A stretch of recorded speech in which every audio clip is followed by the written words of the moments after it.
位听众朋友大家好，欢迎收听本集的军事相对论。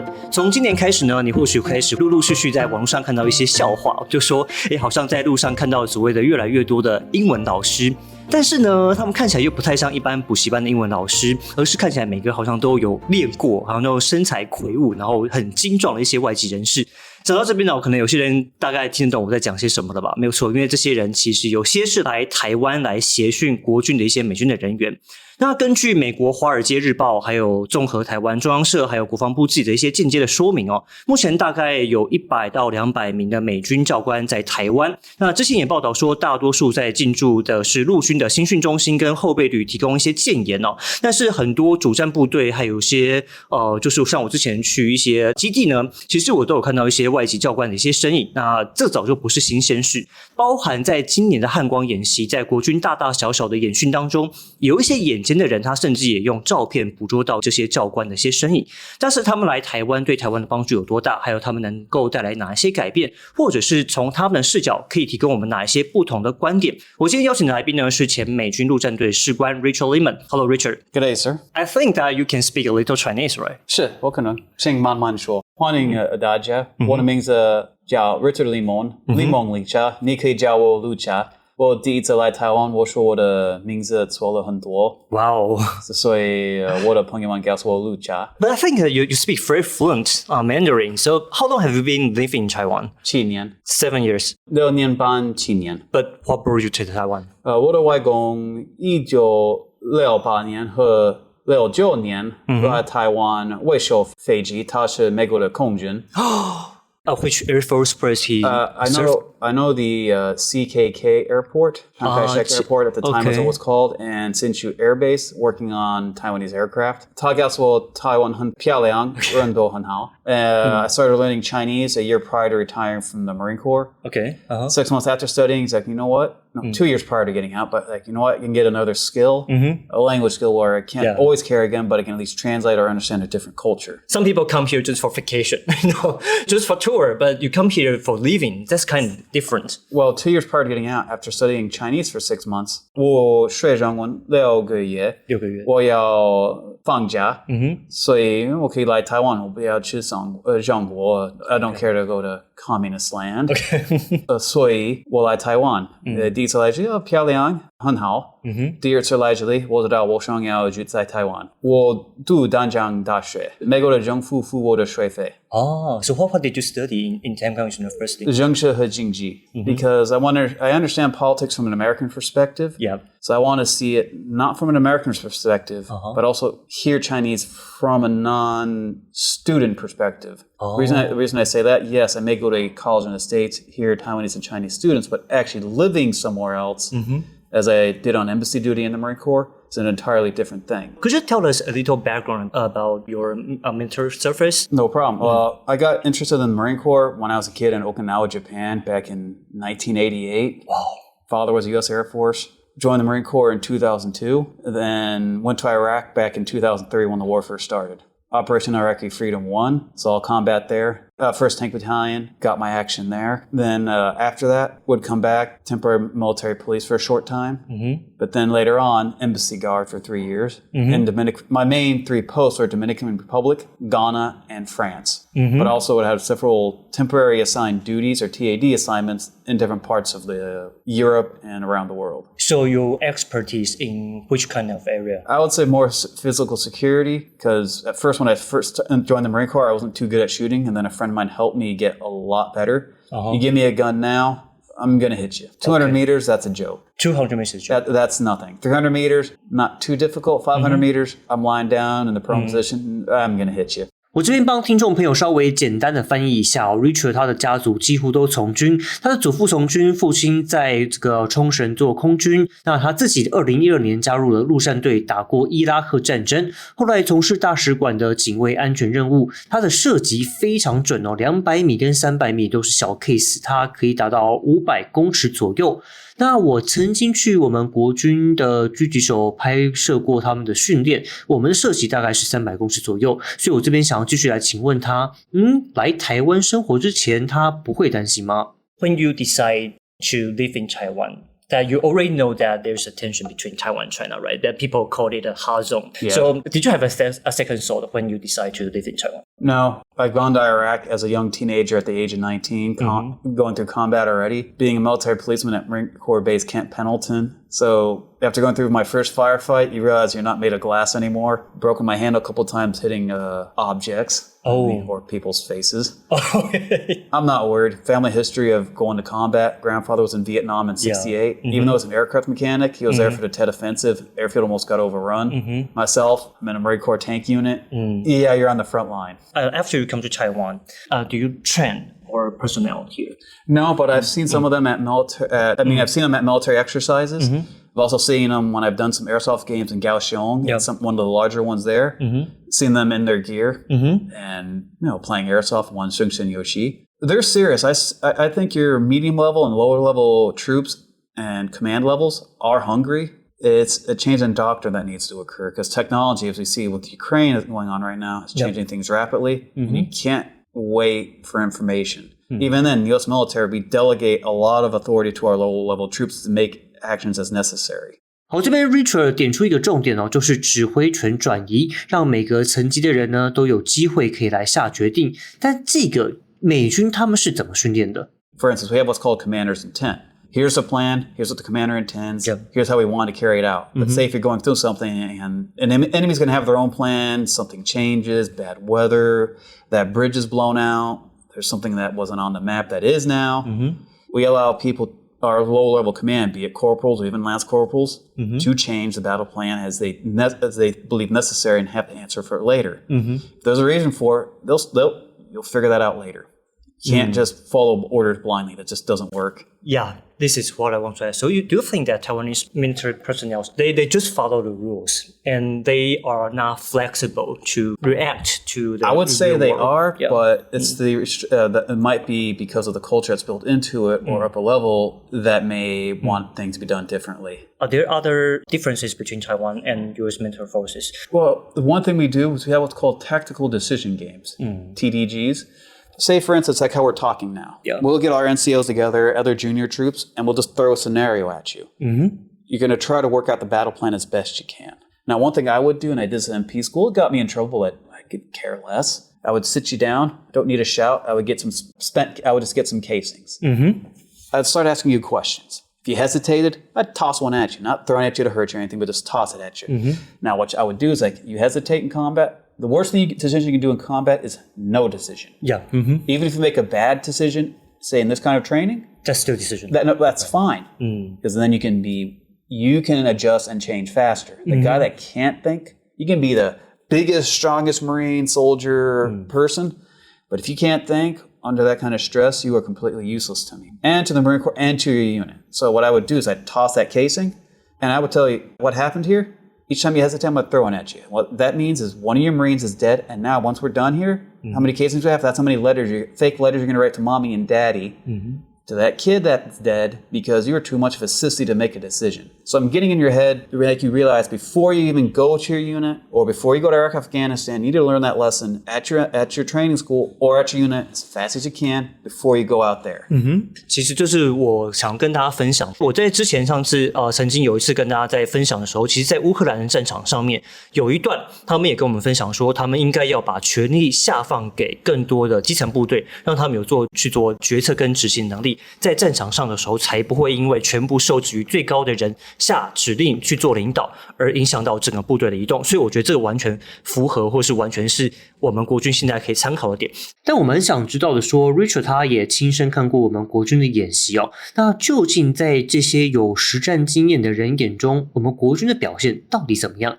So you observed many Taiwanese military exercise, right? So how do you feel about that? When I saw it last year in Pingdong area, it's getting there. I didn't see this year's, but it needs to be more fluid. And they honestly knew they were full combat gear as everything as if they were going to be going through it. Because I don't see them carrying belts of ammunition. Yeah, I know when I went through my exercises, oh no, you're carrying everything, son.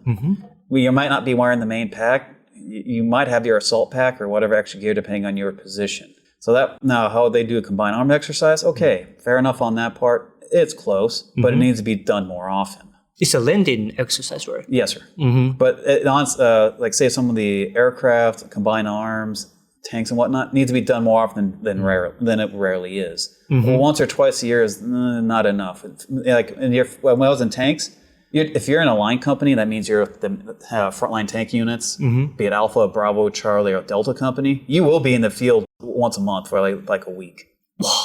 And I know Taiwan doesn't have the biggest budget. Mm-hmm. When the U.S. military budget, I remember my grandfather telling me, my father telling me during the late 70s, early 80s when the budget wasn't the best, what the U.S. military would do, at least the Army and Marine Corps, what we would do to save money or save unit funds, we're not taking vehicles to the exercise training ground. We're going to march there. The only vehicle that's going to be driven is the ambulance, and the vehicles that need to tow the ammunition or heavy gear. Everyone else, march. You don't need trucks to get, how far is it? 5 kilometers or 8 kilometers. Cool. Get your boots on, get your gear and march. Wow. OK, Richard 的建议是说，我们要增加演习的频率，尤其是跟跨军种的配合。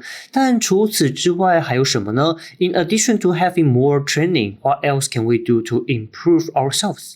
Allow your troops to tailor the gear to what they need for their needs. Like, everybody has the same gear in the U.S. Marine Corps. We don't care as long as you have what's issued to you, and you can put your stuff wherever you want, because not everybody wears their stuff in the same. Like some troops wear their magazines in the front of their armor. Some wear it on the sides. Why would you do that?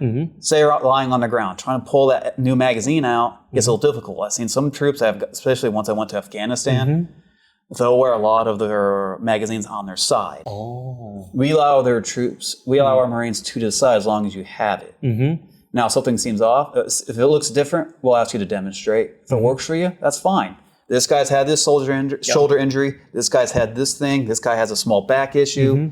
Okay, why do you wear it like that? Okay, it makes sense. Or it doesn't make sense, switch it. So we even at battalion level, allow battalion commanders to decide how much body armor you wear. So the gear is not provided by... No, the gear is provided, but you have to wear your gear. But where you put it on your armor, where you wear it on yourself, is up to you. Okay.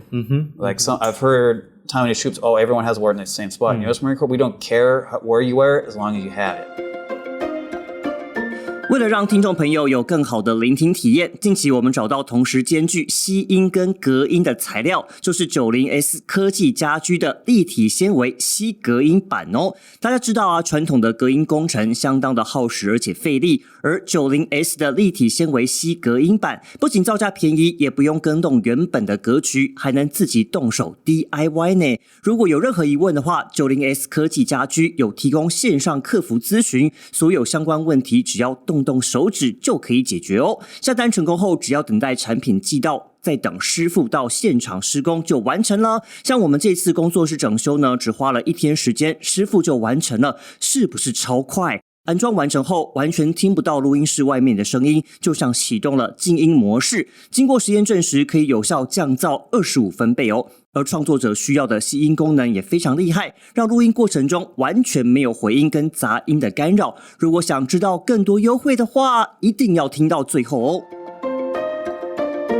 I also interested because after you came to Taiwan, that you start to train our civilians, right? How do you tell the people that you can train them on combat skills? Well, with airsoft guns, it does provide you an opportunity. It allows you to actually safely handle them and get that experience where you can even handle a real one. If you make a mistake with a real gun, more than likely some other poor soul is getting either injured or dead, and you have to live with that now. With an airsoft gun, you're going to be fine. I know I've been hit plenty of times myself. At the same time, you can get real marksmanship training, but that comes down to the instructor knowing how airsoft guns work, how temperatures, heat, humidity, sunlight affects the round itself. With my airsoft gun from VFC, my M4, it's a special one that's actually licensed by Colt. 22 meters, I can get the BBs on top of each other. Like our bullets catching stuff.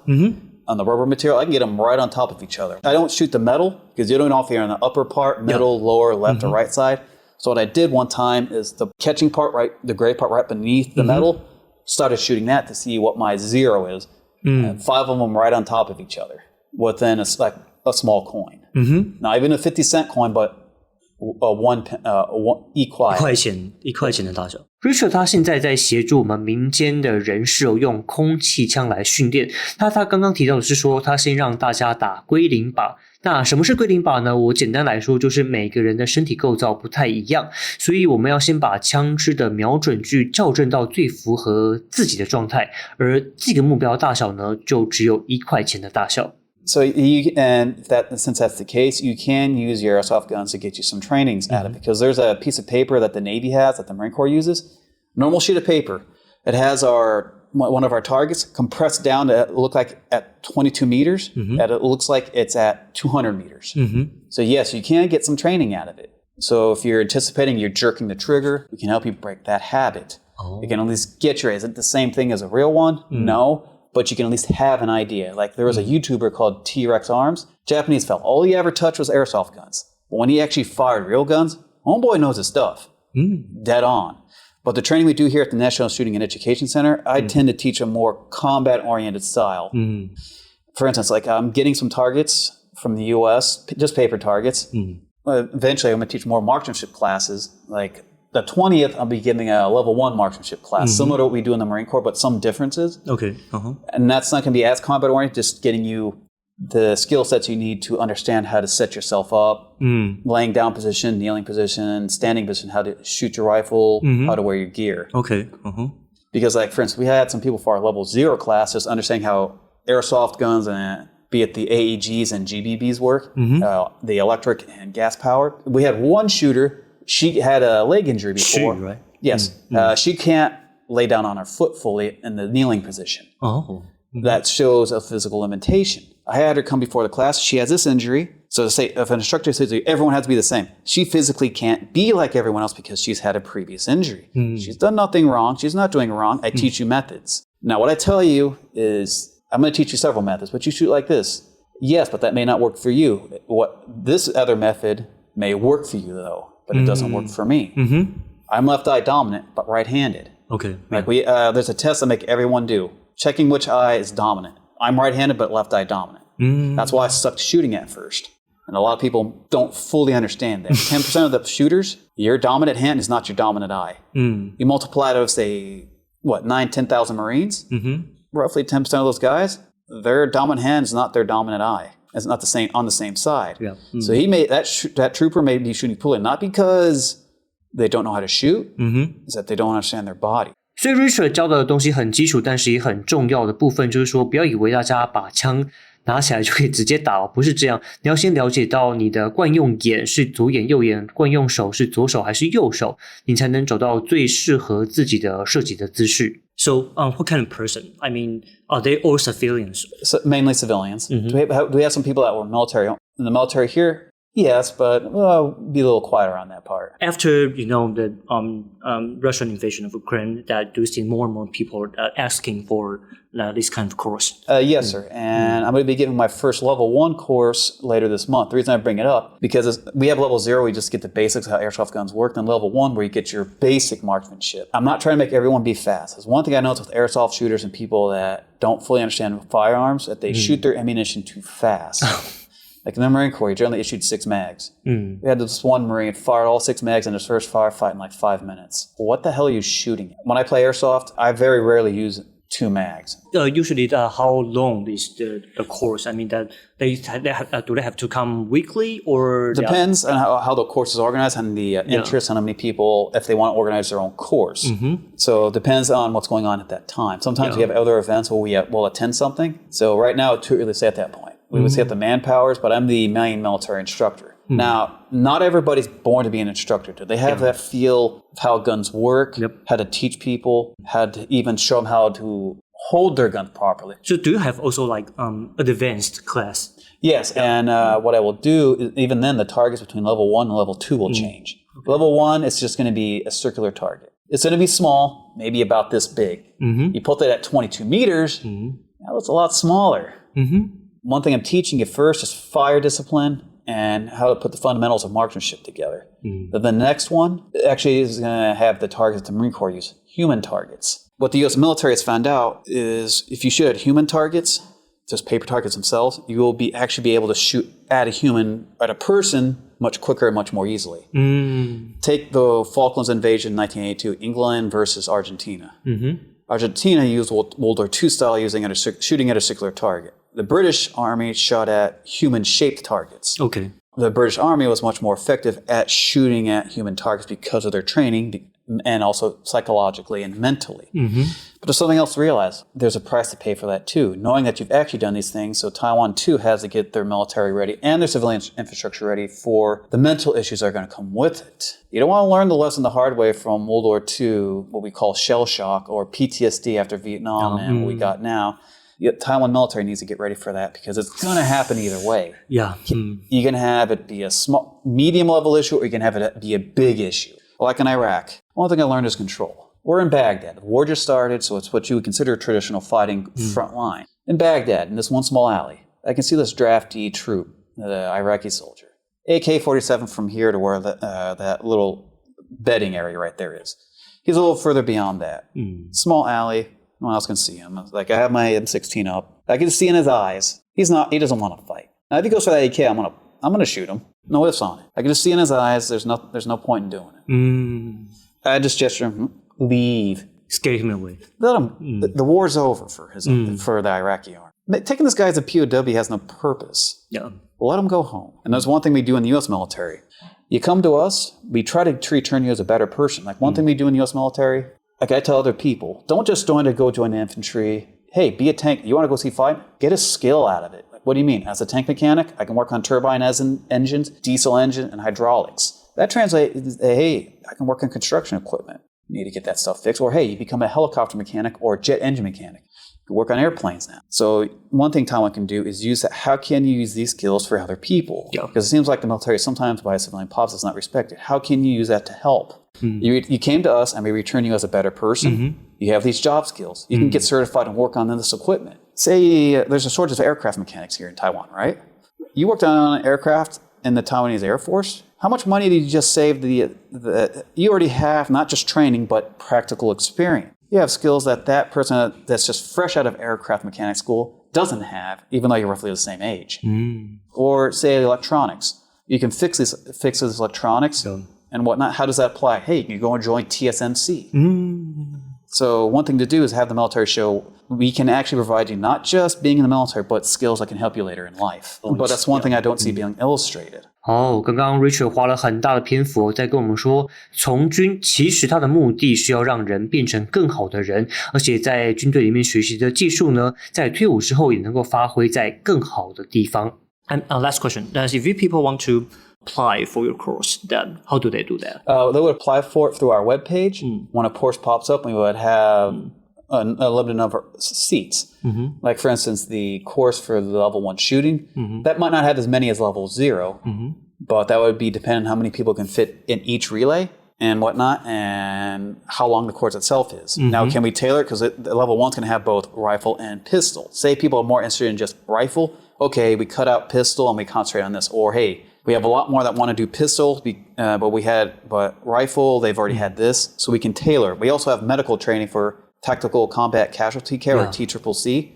We have that, and there's some instructors that have been trained in the U.S., and they speak Chinese, no problem on that part, that can come here, and we can do the training on that. So you have different instructors? Yes, sir. Wow, cool. So for TCCC, we can have 30 to 50 people at any given time on that, so it wouldn't be a problem. Or say if you have a lot, okay, we divide it up, say, between different days. So we can tailor that. 好，今天我们时间的关系，但是非常谢谢 Richard 来跟我们的分享。其实我们听到说，在台湾跟美国的军队，不只是我们在使用的武器这些外观上面，其实我们有一个很重要的部分，是我们要跟美国学习他们在战场上，还有他们在执行任务上所学习到的一些经验。那今天最重要的呢，就是了解到美国他们是会让比较低阶层的人，他们有更多的能够执行任务跟决定的一些权利。那另外呢，我们可以了解到，其实在平民他们也会有一些需要，可能学习跟认识，不管是未来要不要使用到，但是可能在保护自己的一些方面，其实像 Richard 这边他还有其他的老師，他们也都有提供一些相关的做法。And the National Defense Shooting and Education Center is the brainchild of Shong Qisheng, because we had Camp 66. And the sponsors for our center here, they they're from airsoft companies and product companies that want to give back to the community on that part, because they realize if something kicks off, they're in the fight too. And if you're ready for a fight, you can also prevent one and show the history and teach people teach Taiwanese about the military here and get rid of some of the misunderstanding. 如果大家有兴趣的话，就记得去看一下小兰坡，他叫熊崎胜，然后还有我们在这个 Richard 这边的网站上都可以得到更多相关的讯息。今天再次谢谢 Richard， 大家谢谢您。节目刚开始有提到的 90S 目前有做吸隔音版的优惠活动，不限箱数，一箱可以折抵686元，折扣后一箱只要1144。活动直到8月底，赶紧把握机会。详细资讯可以到 90S 官网查看。以上就是这集的军事相对论，希望对大家都有帮助。我们下一集再见，拜拜。